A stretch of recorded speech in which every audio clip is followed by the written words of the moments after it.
चलिए last time पे पढ़ रहे थे हम अबाउट द रोल्स थ्योरम, और इसी पे एक दो क्वेश्चन और बचे हुए हैं। तो लिखिए आप, if 2a plus 3b plus 6c equal to 0, condition दी हुई है आपको 2a plus 3b plus 6 time of c equal to 0, then at least one root of the equation,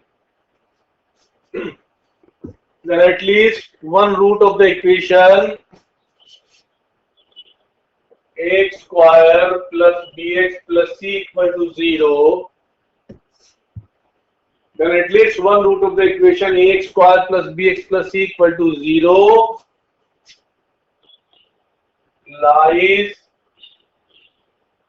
in which interval? पहला ऑप्शन है 0 से 1 ओपन इंटरवल, दूसरा 1 से 2, तीसरा होगा 2 से 3 और चौथा है 3 से 4।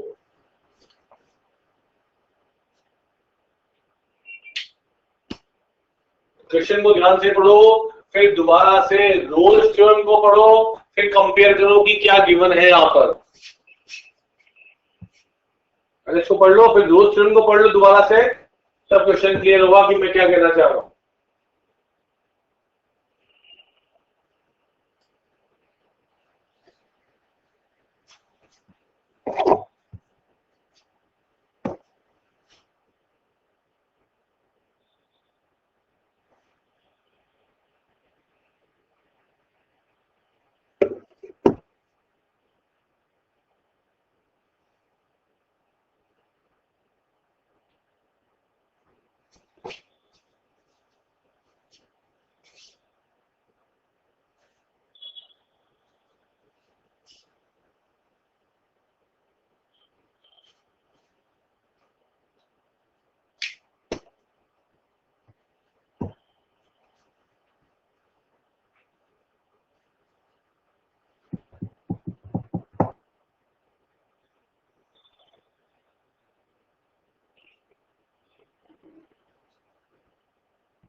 बढ़िया,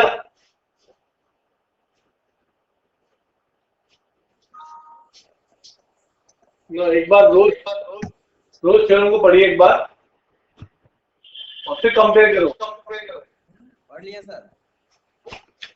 ये क्या दिया हुआ है, x square plus b x plus c as per the Rolle's theorem.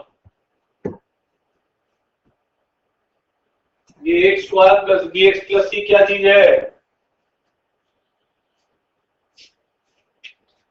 Question की लैंग्वेज पढ़ो और उसमें देखो रोल्स थ्योरम में एट लीस्ट वन रूट किसके लिए आता है? किसका एट लीस्ट वन रूट होता है रोल्स थ्योरम में?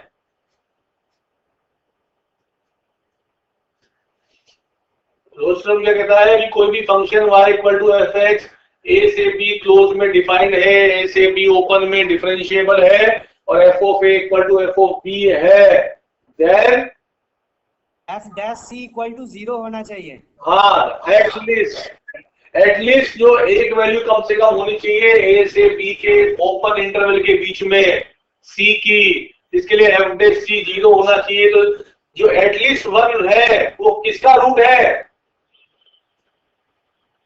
एफ डैश का रूट है। तो वहां पर जो एटलीस्ट वन वैल्यू ऑफ सी वो किसके लिए आता है? जो कि एफ डैश का रूट होता है। तो यहां वही बोल रहा है कि एटलीस्ट वन रूट जो है इस इक्वेशन का, इसका मतलब ये जो इक्वेशन दी हुई है ये एफ डैश है x square plus b x plus c, this is the f dash x, क्योंकि इसका एटलीस्ट वन रूट है। दो क्रॉस वेरिफिकेशन है, एक तो लैंग्वेज में दिया हुआ है एटलीस्ट वन रूट जो कि एफ डैश का होता है, और दूसरा जो वैल्यू होती है रूट होता है वो हमेशा ओपन इंटरवल ए से बी में होता है।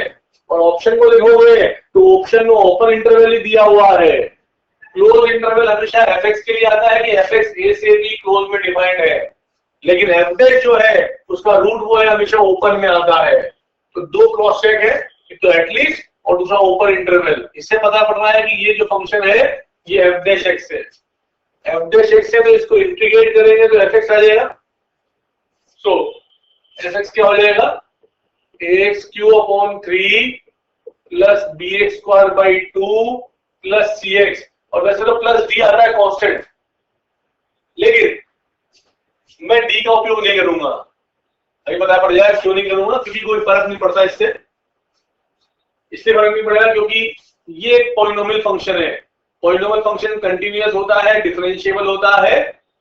और तीसरी बात, f of A equal to F of b check करने के लिए अब बात समझना कि जहां पर f of A equal to F of b होगा तो उस ए और बी के बीच में ही तो सी की वैल्यू लाई करती है। और वो ये कह रहा है इस क्वेश्चन में कि वो सी जो है किस ओपन इंटरवल में लाई करेगा, किस ए और बी के बीच में लाई करेगा। तो इसका मतलब है जिन कॉर्नर्स की, जिन एक्सट्रीम वैल्यू पे इस फंक्शन की वैल्यू सेम होगी उन्हीं के बीच में सी लाई करेगा कि नहीं करेगा। तो आप ये चेक कर लो इन इंटरवल में कि जिन कॉर्नर वैल्यू पे ये एफ एक्स सेम देता है वही आपका आंसर है।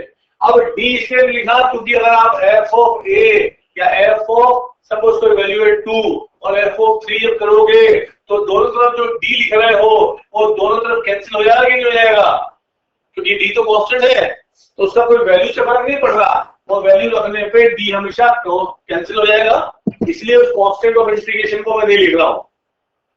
तो मैं इनमें वैल्यू चेक करूंगा 0 पे, 1 पे, 2 पे, 3 पे, 4 पे, और किन दो पर वैल्यू सेम है। तो 0 पर चेक किया तो 0 प्लस 0 प्लस 0 इज 0। फिर 1 पे चेक करूंगा एक्सट्रीम पॉइंट पे, तो 1 पे होगा a by 3 plus b by 2 plus c। यहां मैंने एलसीएम ले लिया 6, so it is 2a plus 3b plus 6 time of c। और इसीलिए कंडीशन दी हुई है 2a plus 3b plus 6 time of c equal to 0, तो ये भी 0 हो गया।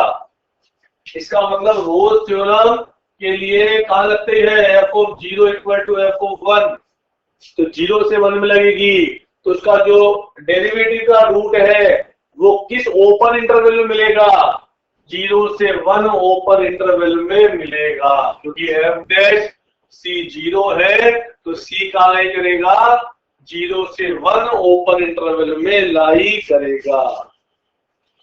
तो आंसर आएगा 0 से 1 में।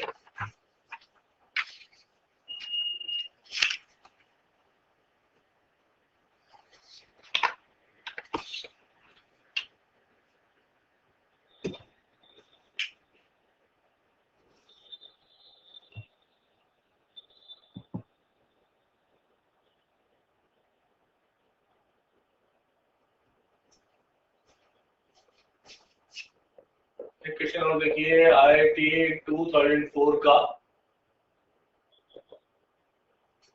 f(x) is x की power alpha ln x for x greater than 0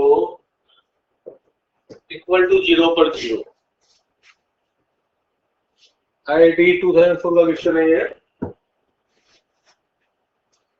f(x) is x